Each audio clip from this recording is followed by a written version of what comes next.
ನಿಮ್ಮ ಸತ್ಯ ಯುನಿಲೆಟ್ ಅಲ್ಲಿ ಫುಲ್ ಮೂನ್ ಸೇಲ್ ಜೂನ್ 29 ಒಂದು ದಿನ ಮಾತ್ರ. ಸತ್ಯ ಯುನಿಲೆಟ್. ವಿವಾಹಿತೆಯನ್ನ ಓಡಿಸಿಕೊಂಡು ಹೋಗಿದ್ದಕ್ಕೆ ಯುವಕನ ಮನೆಯನ್ನೇ ಧ್ವಂಸಗೊಳಿಸಲಾಗಿದೆ. ಸಚಿವ ಸತೀಶ್ ಕ್ಷೇತ್ರ ಯಮ್ಮಕನ ಮರಡಿಯಲ್ಲಿ ಇಂಥದ್ದೊಂದು ಕ್ರೂರ ಕೃತ್ಯ ನಡೆದಿರುವಂಥದ್ದು. 200ಕ್ಕೂ ಅಧಿಕ ಜನರಿಂದ ಯುವಕನ ಮನೆಯನ್ನೇ ಗುರಿಯಾಗಿಸಿ ಈ ರೀತಿಯಾಗಿ ಧ್ವಂಸಗೊಳಿಸಲಾಗಿದೆ. ಮಾರಕಾಸ್ತ್ರ ಸಮೇತ ಗುಂಪು ದಾಳಿಗೆ ಇಡೀ ಮನೆ ಧ್ವಂಸಗೊಂಡಿರುವಂಥದ್ದು. ತಳವಾರ, ಜಂಬೆ, ಕುಡುಗೋಲು, ಬಡಿಗೆ ಸಮೇತ ಅಬ್ಬರವನ್ನ ಮಾಡಲಾಗಿದೆ.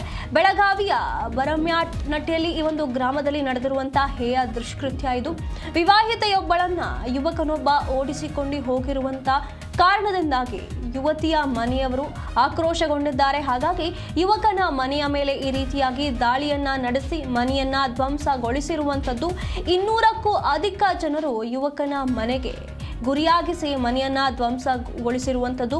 ಮಾರಕಾಸ್ತ್ರಗಳ ಸಮೇತ ಗುಂಪು ದಾಳಿಯನ್ನ ನಡೆಸಿ ಇಡೀ ಮನೆಯನ್ನೇ ಧ್ವಂಸಗೊಳಿಸಿರುವಂಥದ್ದು. ಇಲ್ಲಿ ಈಕೆ ವಿವಾಹಿತೆಯಾಗಿದ್ಲು. ಈಕೆ ಒಂದೇ ವರ್ಷಗಳ ಹಿಂದೆ ಮದುವೆಯಾಗಿದ್ದಂಥದ್ದು.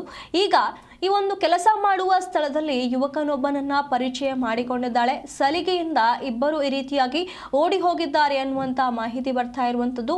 ಉದ್ಯಮ ಭಾಗದ ಅಶೋಕ್ ಐರನ್ ಕಂಪನಿಯಲ್ಲಿ ಮೂವರು ಅಂದರೆ ಈ ಯುವತಿ ಏನಿದ್ದಾಳೆ ಈಕೆ ಮತ್ತೆ ಆತನ ಪತಿ ಹಾಗೆ ಈ ಯುವಕ ಮೂವರು ಕೆಲಸ ಮಾಡ್ತಾ ಇದ್ರು. ಈ ಕೆಲಸ ಮಾಡ್ತಾ ಇದ್ದ ವೇಳೆ ಸಲುಗೆ ಬೆಳೆದು ಇಬ್ಬರು ಪರಾರಿಯಾಗಿದ್ದಾರೆ 2 ದಿನಗಳ ಹಿಂದೆ ಅನ್ನುವಂಥ ಮಾಹಿತಿ ಬರ್ತಾ ಇರುವಂಥದ್ದು. ಹಾಗಾಗಿ ಇದರಿಂದ ಆಕ್ರೋಶಗೊಂಡಂತ ಯುವತಿಯ ಮನೆಯ ಈ ರೀತಿಯಾಗಿ ಅಟ್ಯಾಕ್ ಮಾಡಿದ್ದಾರೆ.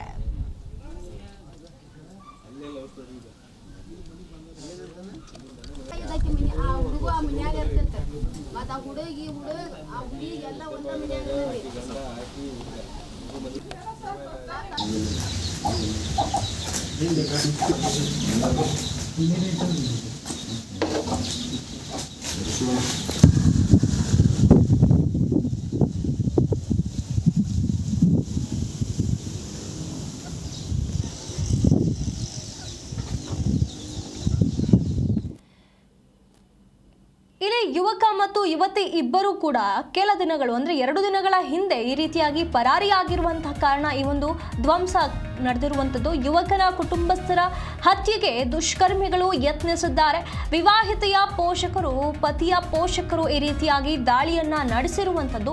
ವಿವಾಹಿತೆ ನಾಗವ್ವ ಜೊತೆ 2 ದಿನಗಳ ಹಿಂದೆ ಯುವಕ ಪರಾರಿಯಾಗಿದ್ದಾನೆ. ಯುವಕ ಯಲ್ಲಪ್ಪ ಎನ್ನುವಂಥವನ ಜೊತೆ ನಾಗವ್ವ ಪರಾರಿಯಾಗಿರುವಂಥದ್ದು. ಕಳೆದ ವರ್ಷ ಬಸಪ್ಪ ನಾಯಕನ ಜೊತೆ ನಾಗವ್ವನಿಗೆ ವಿವಾಹವಾಗಿತ್ತು. ಒಂದೇ ಕಂಪನಿಯಲ್ಲಿ ಬಸಪ್ಪ ದಂಪತಿ ಮತ್ತು ಯಲ್ಲಪ್ಪ ಕೆಲಸ ಮಾಡ್ತಾ ಇದ್ರು.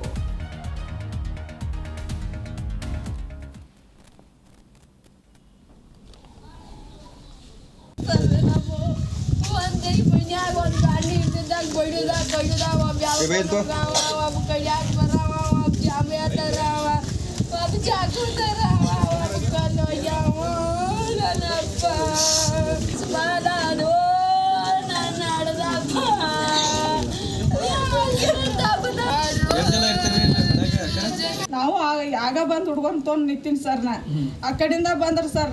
ಆ ಕಡೆಯಿಂದ ಬರ್ಕ ನಮ್ಮ ಅಪ್ಪ ಒಯ್ಲಿಕ್ಕೆ ಕುಂತೈತಿ. ಅಪ್ಪ ನೀನು ಕೊಲ್ತಾರೋ ದೌಡ್ ದಾಟ್ ಬಾ ಅಂತ ಹೇಳ್ಕೊಂಡು ಹೋಗಿನಿ ಸರ್. ನಾ ಅಟ್ಲಾಗ ಅಂದ್ರೆ ಎಲ್ಲರೂ ಒಳಗ ಬಂದ್ರು ಸರ್. ಅವ್ರು ಮನೆ ಮೇಲೂ ಹಚ್ಚಿರು, ತೆಲಗು ಎಲ್ಲ ಕಲ್ಲ ಬಿಡತ್ತಾರ ಸರ್. ಏನ್ ಇಟ್ಟಿಲ್ಲ ನಮ್ಮ ಮನೆ ಜನ್ಮಾನ ಹಾಳಾಯ್ತು ಹೋಗಿದಾರ ಸರ್.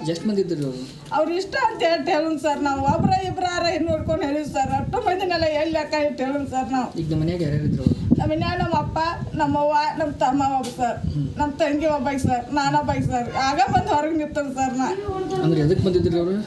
ಅವ್ರು ಏನು ಅನ್ನೋದಾಗ ಬರ್ತೀನಿ ಸರ್. ಏನ್ ಮಾಡಿ ಹೇಳ್ತಾರೆ ಬಡದು ಬಾಳ್ ಮೌನಿ ನೀತಿ ಹಚ್ಕೊಟ್ಟಿದ್ದೀವಿ ಓಡಿ ಚೆನ್ನಾಗ ಕಲ್ ಒಗ್ಯಾನ ಮಾಡ್ತಾರೆ ಸರ್. ನಮಗೇನೋ ಗೊತ್ತಿಲ್ಲ ಸರ್. ಬಂದಾರ ಸರ್. ನಮ್ಗೆ ಗೊತ್ತಾಗಿಲ್ಲ ಸರ್ ಅದು ಏನು ಮಾಡಿದಾನ ಅನ್ನೋದು. ಪೊಲೀಸರು ಬಂದ್ರು ಸರ್. ಎಲ್ಲ ಮುರಿದು ಹೋಗೋದು ಹಿಂಗೆ ಮಾಡಿ ಹೋಗ್ಬೇಕು ಬಂದ್ರು ಸರ್. ಅವಾಗ ತೊಗೊಂಡು ಏನು ಮಾಡೋದು ಸರ್.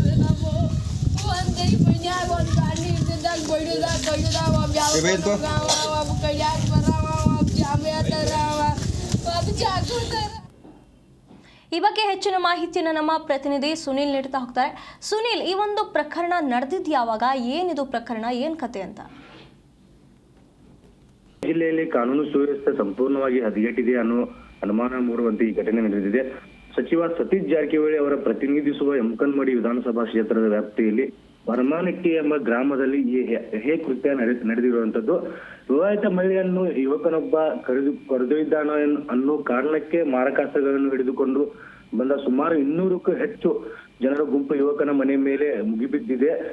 ತಲ್ವಾರ್, ಜಂಡೆ, ಕುದುಗೋಲು ಮತ್ತು ಬಡಿಗೆ ಹಿಡಿದು ಬಂದಿದ್ದಾರೆ. ದುಷ್ಕರ್ಮಿಗಳು ಅಕ್ಷರಶಃ ಅಟ್ಟಹಾಸ ಮೆರೆದಿದ್ದಾರೆ. ಮನೆಯಲ್ಲಿದ್ದ ಯುವಕನ ಕುಟುಂಬಸ್ಥರನ್ನೇ ಹತ್ಯೆ ಮಾಡಲು ಯತ್ನಿಸಲಾಗಿದೆ. ಸದ್ಯಕ್ಕೆ ಪ್ರಾಣ ಭಯದಿಂದ ಯುವಕನ ಪೋಷಕರು ಓಡಿ ಹೋಗಿ ಪ್ರಾಣ ಉಳಿಸಿಕೊಂಡಿದ್ದಾರೆ. ಈ ದಾಳಿಗೆ ಒಳಗಾದ ಮನೆ ಯಲ್ಲಪ್ಪ ನಾಯ್ಕ್ ಎಂಬ ಯುವಕನನ್ನು ಕೇವಲ 2 ದಿನಗಳ ಹಿಂದೆ ಅಷ್ಟೇ ಯಲ್ಲಪ್ಪ ಮತ್ತು ನಾಗವ್ವ ಎಂಬ ವಿವಾಹಿತ ಮಹಿಳೆಯ ಜೊತೆಗೆ ಓಡಿ ಹೋಗಿದ್ದ. ಈ ನಾಗವ್ವನಿಗೆ ಕಳೆದ ವರ್ಷವಷ್ಟೇ ಬಸಪ್ಪ ನಾಯ್ಕ್ ಎಂಬವರ ಜೊತೆ ಮದುವೆಯಾಗಿತ್ತು. ವಿಶೇಷ, ಬಸಪ್ಪ ಮತ್ತು ಯಲ್ಲಪ್ಪ ಇಬ್ಬರು ಆತ್ಮೀಯ ಸ್ನೇಹಿತರು. ಇವರಿಬ್ಬರ ಹಾಗೂ ನಾಗವ್ವ ಮೂವರು ಬೆಳಗಾವಿ ಉದ್ಯಮ ಭಾಗದ ಅಶೋಕ್ ಕೈರಾನ್ ಕಂಪನಿಯಲ್ಲಿ ಒಟ್ಟಿಗೆ ಕೆಲಸ ಮಾಡುತ್ತಿದ್ದರು. ಈ ವೇಳೆ ಯಲ್ಲಪ್ಪ ಮತ್ತು ನಾಗವ್ವ ನಡುವೆ ಸಲುಗೆ ಬೆಳೆದು ಇಬ್ಬರು ಓಡಿ ಹೋಗಿದ್ದಾರೆ. ಇದರಿಂದ ತೀವ್ರ ಆಕ್ರೋಶಗೊಂಡ ವಿವಾಹಿತ ನಾಗವ್ವಳ ಪೋಷಕರು ಹಾಗೂ ಆಕೆಯ ಪತಿಯ ಕರೆಯವರು ಸೇರಿಕೊಂಡು ಯಲ್ಲಪ್ಪನ ಕುಟುಂಬವನ್ನೇ ಟಾರ್ಗೆಟ್ ಮಾಡಿದ್ದಾರೆ. ದಾಳಿಯ ಮನೆಯ ಹಂಚುಗಳು ಪುಡಿ ಆಗಿವೆ. ಮನೆಯಲ್ಲಿದ್ದ ಟಿವಿ ಆಮೇಲೆ ಎಲ್ಲಾ ಸಾಮಗ್ರಿಗಳು ಧ್ವಂಸಗೊಳಿಸಲಾಗಿದೆ. ಅಷ್ಟೇ ಅಲ್ಲದೆ ದಾಳಿ ಎನಿಸಿದ ದುಷ್ಕರ್ಮವು ಹೋಗುವಾಗ ಮನೆಯಲ್ಲಿದ್ದ ಚಿನ್ನಾಭರಣ ಮತ್ತು ನಗದು ಬರೋಬ್ಬರಿ 25 ಕುರಿಗಳು ದೋಚಿಕೊಂಡು ಪರಾರಿಯಾಗಿದ್ದೆಂಬ ಮಾಹಿತಿ ಇದೆ. ಸದ್ಯ ಸರ್ವಸ್ವವನ್ನು ಕಳೆದುಕೊಂಡ ಬೀದಿಗೆ ಬಿದ್ದಿರುವ ಸಂತ್ರಸ್ತ ಕುಟುಂಬಸ್ಥರು ದುಷ್ಕರ್ಮಿಗಳ ವಿರುದ್ಧ ಕಠಿಣ ಕ್ರಮ ಕೈಗೊಳ್ಳಬೇಕೆಂದು ಬೆಳಗಾವಿ ಪೊಲೀಸ್ ಕಮಿಷನರ್ ಮೊರೆ ಹೋಗಿದ್ದಾರೆ. ಸುನಿಧಿ, ಧನ್ಯವಾದಗಳು ಸುನಿಲ್ ನಿಮ್ಮೆಲ್ಲ ಮಾಹಿತಿಗಾಗಿ. अब जागो करावा अब कनो यावो ननप्पा स्मरानो